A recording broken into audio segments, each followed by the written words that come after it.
1차 대전이 끝나고 리그 오브 네이션이라는 게 탄생을 해요. 국제연맹. 세계의 평화, 영구 평화를 한번 이 국가들끼리 딱 하나앞에서 해보자. 그게 10년이에요. 그 뒤에 10년은 2차 대전으로 가는 위기로 가는 거예요. 결국은 그게 20년간의 사실은 위기였던 거다. 환상이 있고 그것이 결국은 전쟁으로 가게 되는, 그걸 막지 못하는 자유주의의 30년이 사실은 30년간의 위기 아니냐. 우리 나이 생각해보면 사실 청소년기 이후부터는 다 자유주의의 시대였고 글로벌라이제이션의 시대였잖아요. 이게 어느 순간 너무 당연하다고 생각을 하고 있는데, 그리고 그 뒤에 태어나신 분들은 태어나다 보니까 자유무역의 시대였잖아요. 근 100년만 놓고 봐도 이런 시기가 별로 없어요. 전 세계가 이렇게 하나의 공급망 이런 거, 이게 특이했던 걸 수도 있다라는.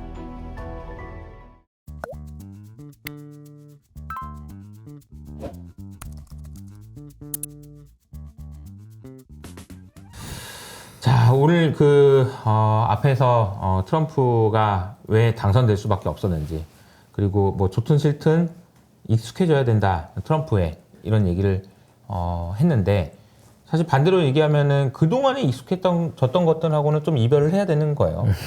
그래서 이제 이런 얘기들을 시작해야 될 것 같은데요. 제 주변에 있는, 그리고 이제 저희 유튜브 채널을 보시는 많은 분들도, 그러니까 막연하게 예전으로 돌아갈 수 있을 거라는 기대감들을 좀 하시는 것 같아요. 여기서 말한 예전이라는 거는 과거의 미국인 거죠. 옛날에 미국은 저렇게까지는 안 했다, 이런 생각. 근데 이렇게 생각하는 이유가 뭘까 생각해 보면, 결국은 투자를 하는 사람들은 좀 긍정적인 부분들을 많이 보고 또 옛날이 좋았다라는 생각도 좀 하기 때문에 그런 건 아닐까. 근데 이런 생각은 이제 그만해야 되는 거죠.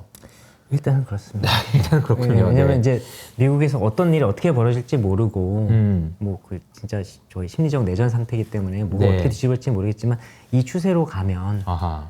아마 진짜 예전은 돌아가기 쉽지 않겠다라는 생각이 들고요. 네. 사실 이제 기업들이 그렇게 생각을 안 해요. 아, 이미 한국의 기업들도. 네. 그러니까 그런 게 감지가, 그러니까 기업이 빠르긴 빨라요. 기업의 싱크탱크들이 되게 빠르긴 한 게, 제가 2020년 3월에 LG 경영연구원을 왔단 말이에요. 당시 네. 경제연구원에 네, 이름이 네. 바뀌었는데 중간에 최초의 정치학 박사, 그러니까 당시는 이제 박사 수료 상태에서 논문을 쓰고 있었는데 왔단 말이에요. 그래서 그때만 해도 근데 똑같아요. 투자자랑 똑같아요. 왜냐면 기업가는 경영자이자 투자자잖아요. 그렇죠. 그러니까 진짜 큰 투자를 하는 사람들이잖아요. 맞아요, 그러니까 이게 맞아요. 주식을 사는 게 아니라 정말 기업을 사고, 설비를 사고 설비를 만들고 산업을 사고, 사업을 사고. 이런 사람들이잖아요. 그러니까 굉장히 큰 이걸 보는데, 이분들, 그러니까 지금 이 투자를 결정하고 경영을 하고 있고 이 사람들, 이 임원들, 뭐 C 레벨들을 보세요. 이분들이 커온 지난 30년이 자유무역의 시대예요. 그러네. 자유주의의 시대. 그러네. 그러니까 이게 노멀이었단 말이에요. 아. 그래서 이분들도 바이든이 되기 전까지는 트럼프가 그냥 돌발적인 상황이라고 생각을 많이 했어요. 아하. 그러니까 제가 처음에 왔을 때는 국내 규제나 네네네. 국내 정책, 뭐 국내 선거 음. 이런 거 많이 봤다 그랬잖아요. 그러다가 어느 순간 자꾸 미중 갈등 쪽으로 보게 되는 이유가 뭐냐면, 잘 생각해보면 1년 반 뒤부터 그랬다고 했잖아요. 그 바이든 이후에요. 그러니까 바이든이 왔는데 아메리카 이즈 백이라고 했는데 백이 아니네? 라는 감이 말은 그렇게 했는데 감이 온 거죠. 그러니까 하는 이게 건 똑같네. 바이든이 중국 압박하는 거 장난 아니었어요. 생각보다. 네. 그러니까 사실 바이든이 되게 세련된 정치인이거든요. 생각보다. 우리한테는 약간 치매 이런 걸 좀 격이 되는데 네네. 사실은 엄청난 정치인이에요. 그래서 하나하나 압박해 들어가는 거 보고, 야, 이 중국 숨 막히겠는데라는 느낌이 확 들었어요.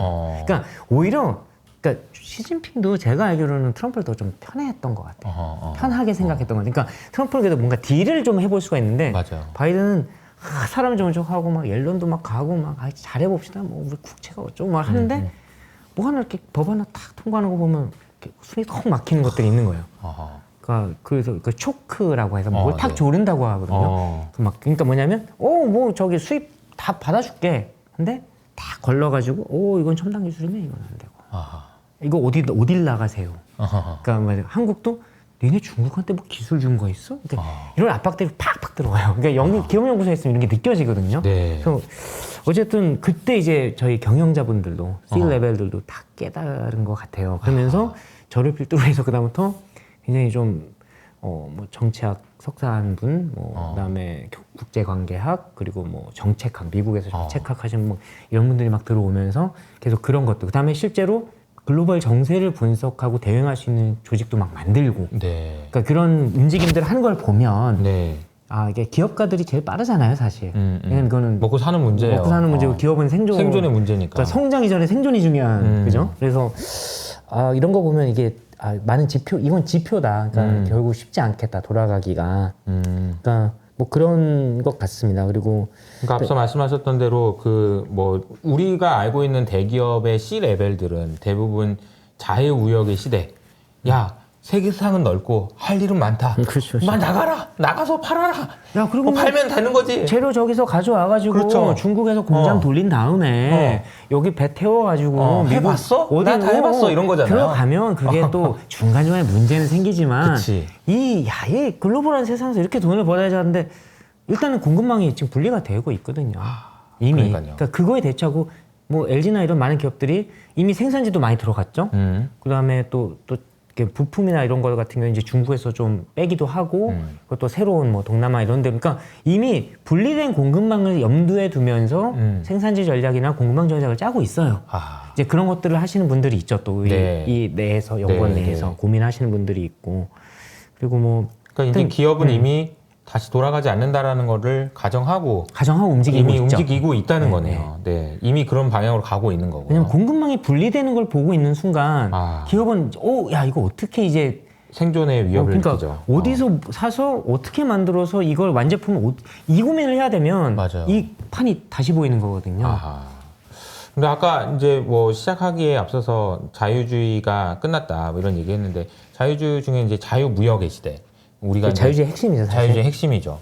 아까 말씀하신 대로 야 다 해줄게 일로 와 이게 아니라는 거잖아요. 이거는 이제 끝난 거라고 봐야 되겠죠. 이제 저는 뭐 늘 그렇지만 단정은 못합니다. 단정은 못하지만 네.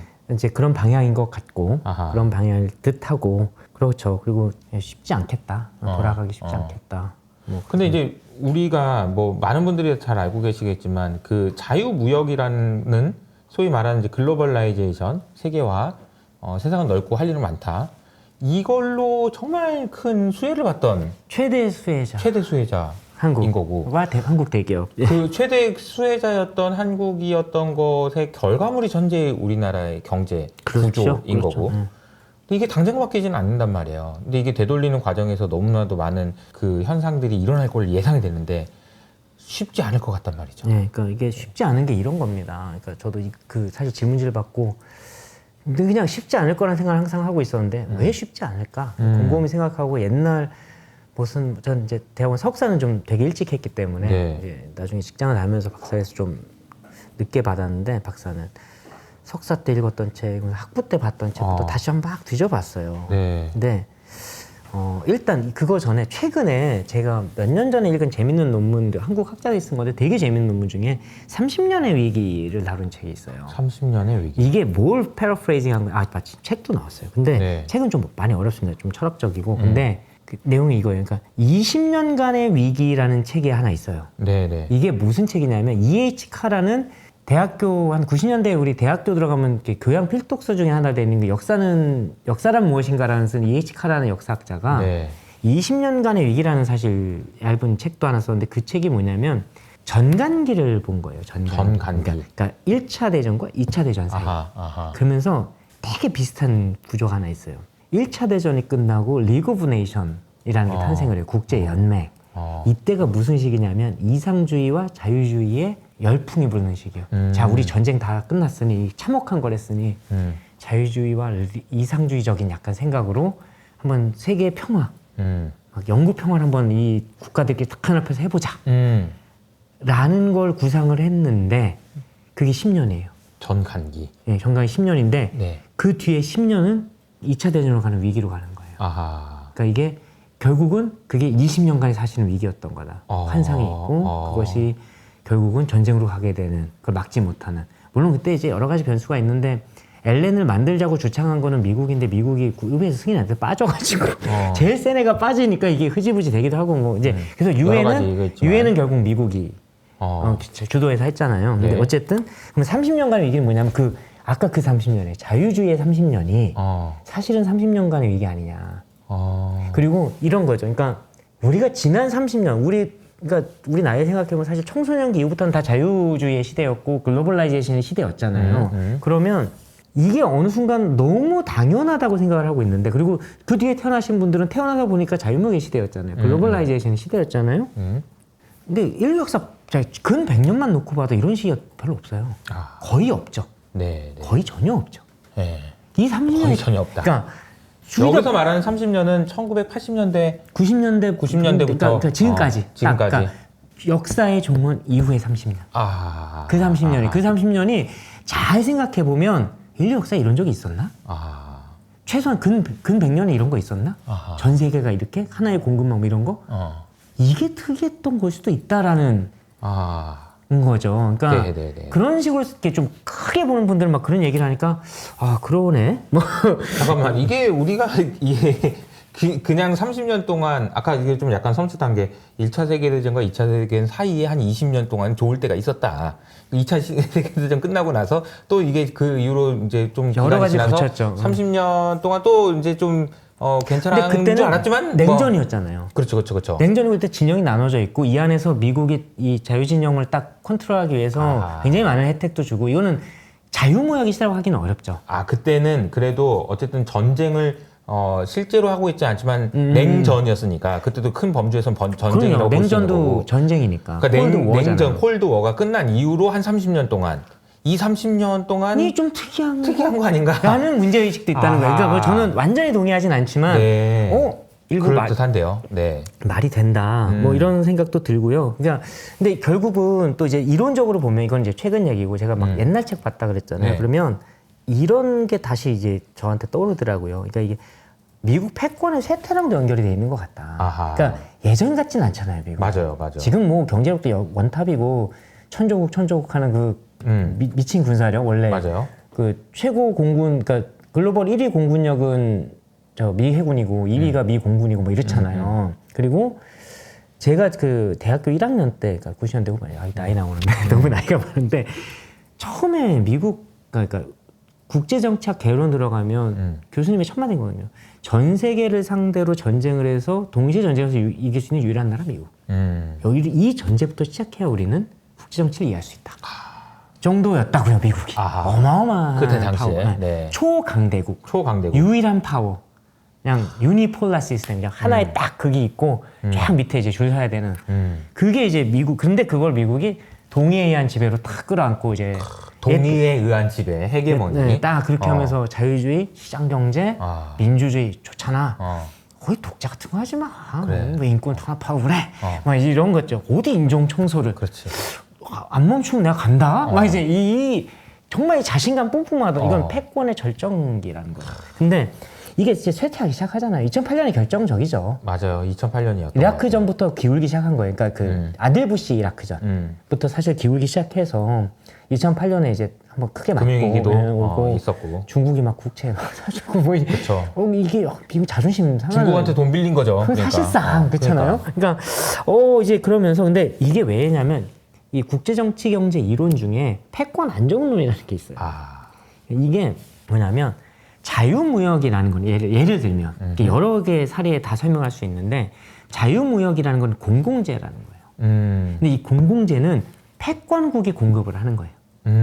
그럼 왜 공급을 해? 이 공공재를 공급하는 순간, 하는 동안 자기도 이익이니까. 그렇죠. 궁극적인 이익이고 이 시스템이 돌아가면 나도 이익이니까. 그러니까 사실 미국의 국부가 세계화 이후에 엄청 올라간 것도 사실이잖아요. 그렇죠. 뭐 금융이 엄청나게 활성화되고 뭐 여러 가지 막 실리콘밸리가 막 투자자, 그다음에 막 똑똑한 뭐 인도, 중국, 한국 친구들 다 실리콘밸리 가 있고 뭐 인재 빨아들이고 다 했잖아요. 맞아요. 그게 사실 포용성, 다양성의 힘이거든요. 맞아요. 만약에 이거를 뭐 백인 우월주의다 이랬으면 누가 갔겠어요, 거기. 막 가서 막 폭행당할 수도 있는데. 그쵸. 그러니까 그래서 사실 품은 거거든요. 이 인재도 빨아들이고 돈도 빨아들이고 하려고. 그런데 그걸 하려면 이제 그 이득 때문에 하는 건데, 미국의 피해가 너무 이제 생각보다. 그러니까 왜냐면 미국 러스트 국민들의- 벨트로 상징되는 피해가 너무 커지니까 그게 이제 일기 트럼프를 만든 거잖아요. 그러면서 이게 어떤 면에서는 미국의 무조건적인 이익이 아니고 상당한 피해도 있었다라는 걸 이제 깨닫게 되면서, 그렇죠. 그리고 이제 패권은 힘은 약해졌어. 힘은 약해졌고. 야, 이걸 어떡하지? 그럼 이제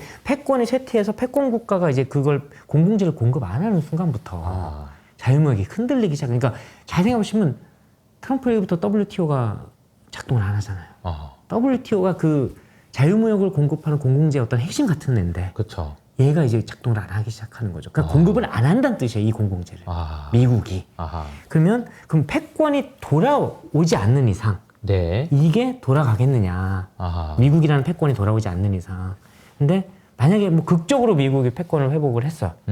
정말 또 뭐 거기가 또 약간 스타팅 포인트가 약간 사기잖아요. 그냥 뭐가 막 터져가지고 처음부터. 또 뭐 막 됐어. 뭐 쉐일이 뭐 또 타져 뭐 그다음 같은 게. 어마어마한 자원이 나오고 또 뭐 새로운 게 생겼어요. 그래서 뭐 부활하면 패권이 완전히 부활하면, 그러니까 미국 망하지 않았기 때문에 부활이라는 건 뭐냐, 패권의 부활이 오면 뭐 가능성이 있겠으나 어쨌든 지금 입장에서는 패권도 약해지고 공급 유인, 그러니까 인센티브가 사라졌기 때문에, 그러니까 이제 뭐 로버트 길핀 이런 학자들이 이제 70년대부터 사실 주장했던 내용이에요. 이렇게 해야 돌아갈 거다라는 건데, 그 반대쪽에서도 신자유제도주의 뭐 이런 걸 주장하는 사람들이 있었어요. 근데 이 사람들은 약간 거의 비슷한 논리인데, 패권국이 이런 제도를 만든다. 레짐이라는 걸, 이제 레짐은 보통 정권을 얘기하기도 하지만 국제 레짐이라는 걸 이런 WTO 체제 같은 걸 레짐이라고 네, 해요. 네. 그러니까 자유무역 시스템. 국면. 네. 네. 그 레짐인데 이거를 자유무역 체제가 있다. 근데 이거를 패권국이 만드는 것까지는 오케이.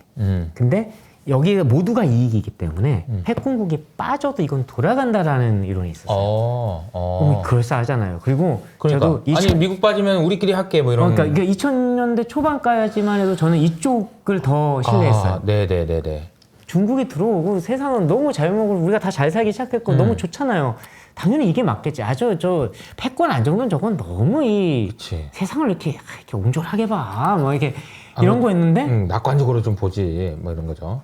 근데 결국 결론적으로 보니까 패권 안정된 맞는 것 같은 거죠. 저도. 그렇구나. 그러니까 이게 결국은 다 아까 이게 신자유 제도, 이 사람들은 사실 자유주의자들이란 말이에요. 근데 아까 그 길핀 같은 이런 그 패권 안정론 얘기하는 사람들은 그 국제 정책에서 현실주의자라고 부르는 학파예요. 근데 이제 아주 안보 쪽보다는 이제 정치 경제, 국제 정치 경제 쪽을 들여다보는 학자들인데 어쨌든 현실주의의 전통에 있는데, 미어샤이머 아까 말씀드렸던 현실주의자거든요. 심지어 공세적 현실주의라고 하는 사람이에요. 그러니까 야, 그런 거 없어. 어차피 강대국끼리는 무조건 패권 전쟁 가게 돼 있어. 그게 어떤 형태의 전쟁인지 모르겠지만 이런 사람들이랑, 근데 어쨌든 그런 게 좀 맞다고 생각이 드는 순간, 이거 좀 패권이 쇠퇴하는 순간 이거는 좀 어렵겠다라고 생각을 하는 거죠. 그럼 이제 여기서 이쯤에서 아마 효친 분들이나 아마 이 대표님이나 궁금하실 게, 민주당에 돌아오면 좀 다르지 않을까요? 근데 이제 바이든 설명했잖아요. 그렇게 네네. 쉽지 않을 거다. 그리고 제가 이것도 하나 좀 설명해야 될게요. 좀 긴 얘기인데 이렇게 하죠. 민주당이 절치부심했어. 막 와신 상담에서 다음 대선에서 승리해서 집권한다고 생각을 해봅시다. 네네. 바보가 아닌 이상 지금과 같이 고학력, 고소득, 대도시 이 중상층 이상에 호소하는 이렇게 가치 중심적인 정책 비전 제시 안 할 거거든요. 제 제정신이면. 막 이렇게 패했는데. 네. 이 바이든도 사실 그러지 않았어요, 생각보다.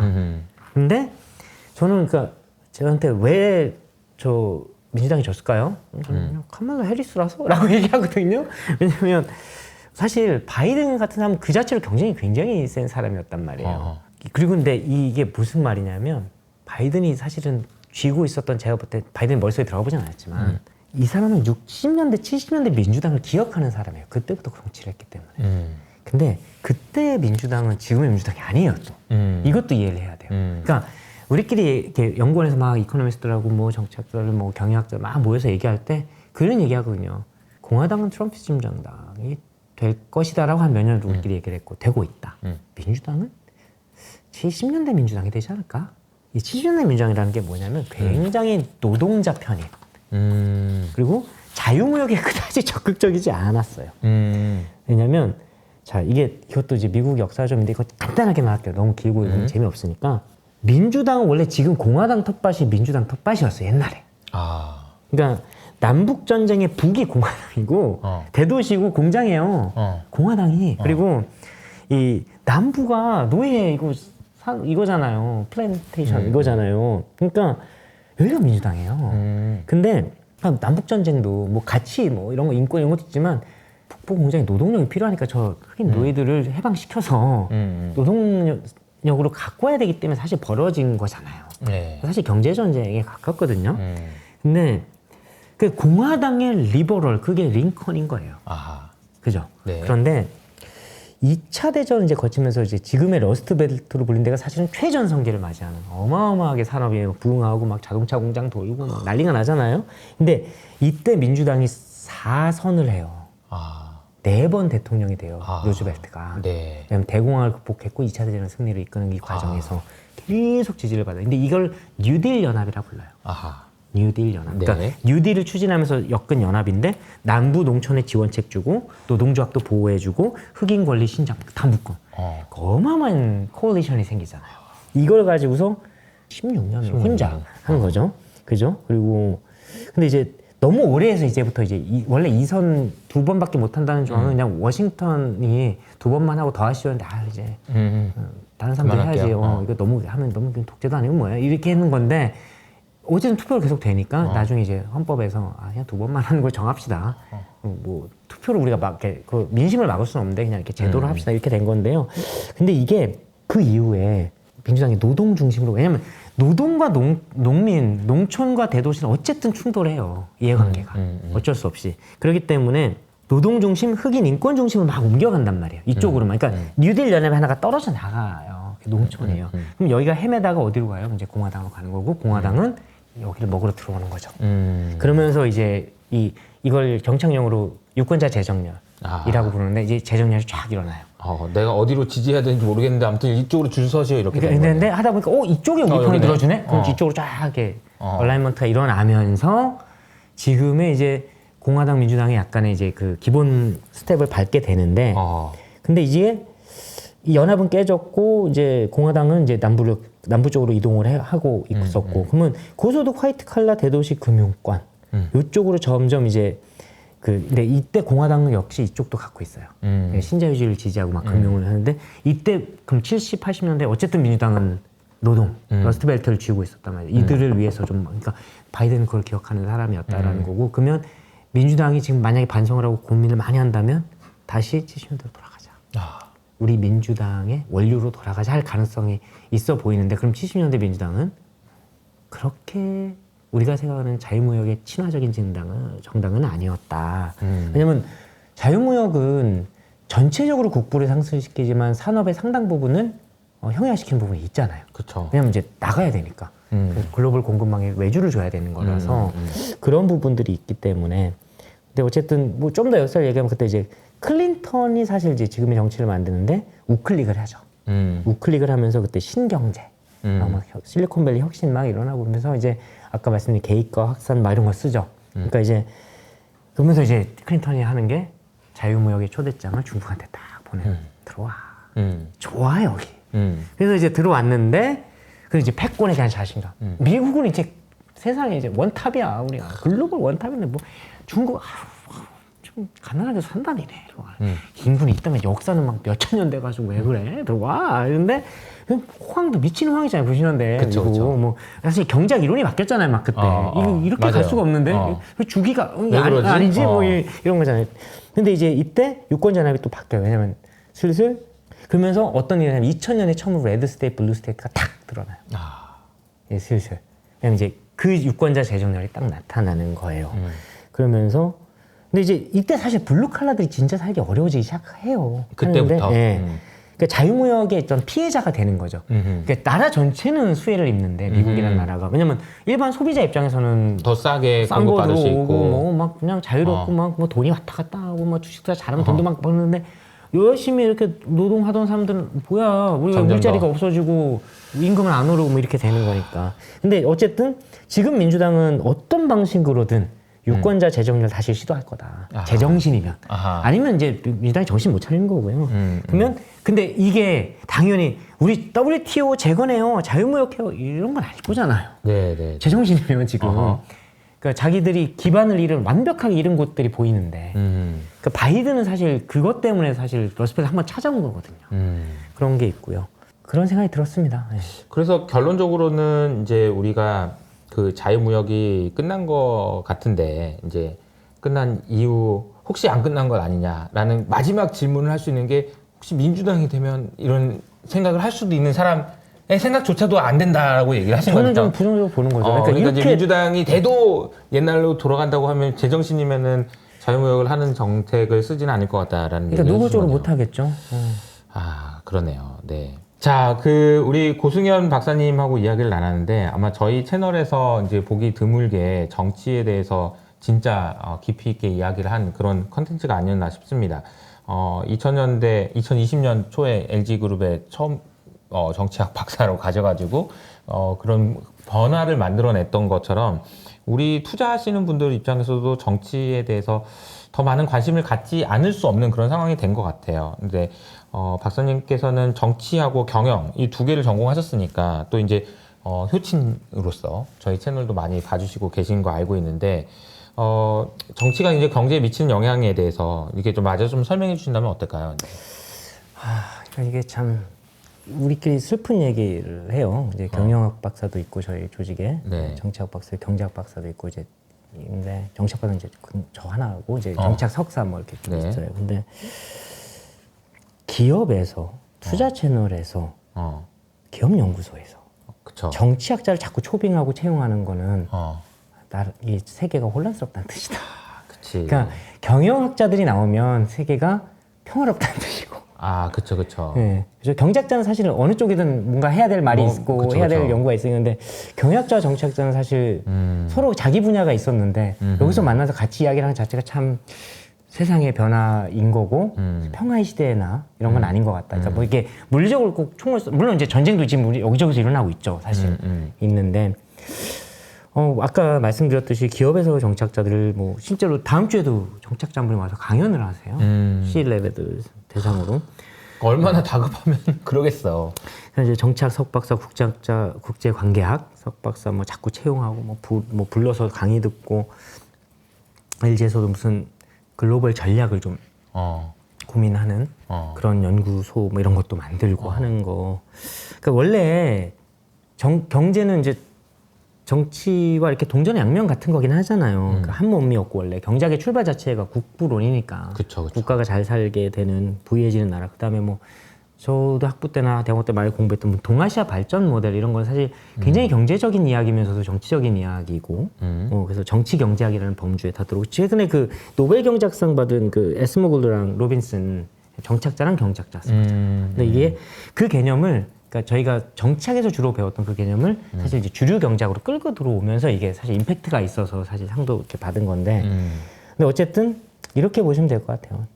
투자나 기업 경영에 정치가 그렇게 중요하지 않았던 필요 없던 세상에서 이제 상당히 크게 좌지우지되는 세상으로 변화하고 있는 것 같다. 그러니까 이제 잘 보시면 뭐 국제 정세나 패권 뭐 이런 관점에서 경제 산업에 미치는 영향을 저희가 지금 계속 대화를 했잖아요, 사실은. 네네네. 대화를 했는데 근데 국내 정치도 사실은 중요한 거예요. 예를 들어서 그러니까 한국 말고 그쵸? 미국 국내 정치 아까. 미국에. 그러니까 궁극적으로 이제 미국의 궁극적으로 이익이 되는 건 자유무역이라고 해도 그러니까 이제 그렇잖아요. 중국에 값싼 막 공산품이 막 했는데 들어오면 미국이 좀 돈 찍어도 인플레 좀 자제가 되고 하는 그런 거잖아요. 근데 이미 정서적으로 이제 거부감이 생기면서 투표 형태가 달라지고 그럼 그 표를 얻어야 되는 각 당에 관세, 경제, 무역, 산업 정책이 바뀌는 거죠. 그러면 시장에 영향을 미칠 거 아니에요. 그럼 산업의 흥망이 너무 과하다 싶으면 최소한 상승과 하락에 영향을 미치는 거죠. 근데 효친분들도 다 마찬가지인데 투자하면서 지금 기업 분석하기도 바쁘고 시장 보고 FOMC 회의록도 봐야 되고 맞아. 굉장히 바쁘잖아요. 투자는 얼마나 바빠요. 이게 맞아요. 전업이어도 바쁘고 전업이 아니면 더 바쁜데 그쵸. 그럼 정치적 변수를 다 고려하면서 고민하면서 할 수는 없을 거예요.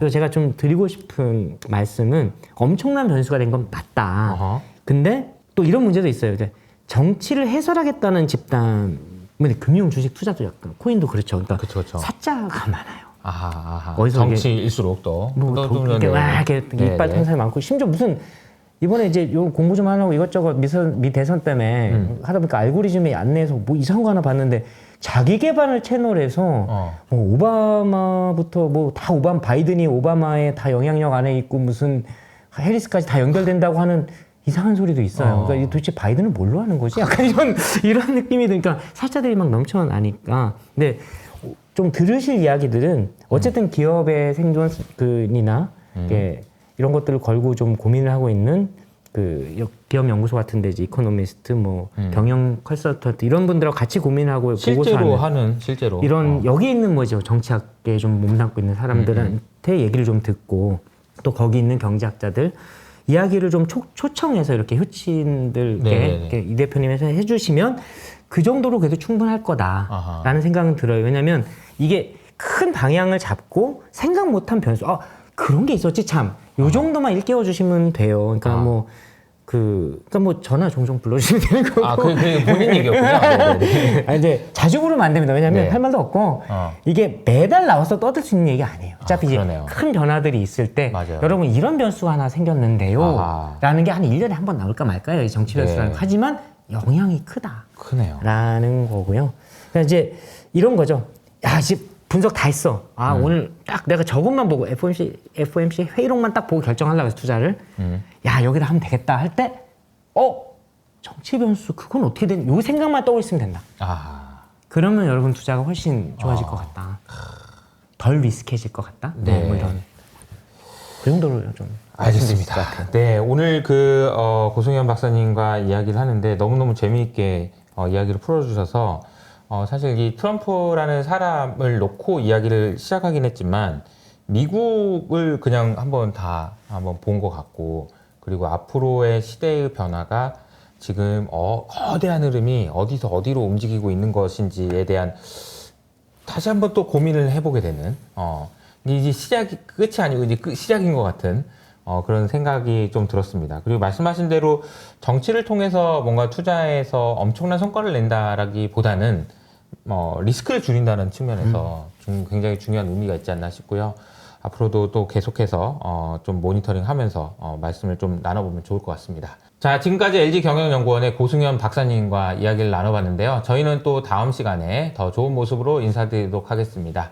지금까지 시청해 주셔서 감사합니다. 감사합니다. 고맙습니다.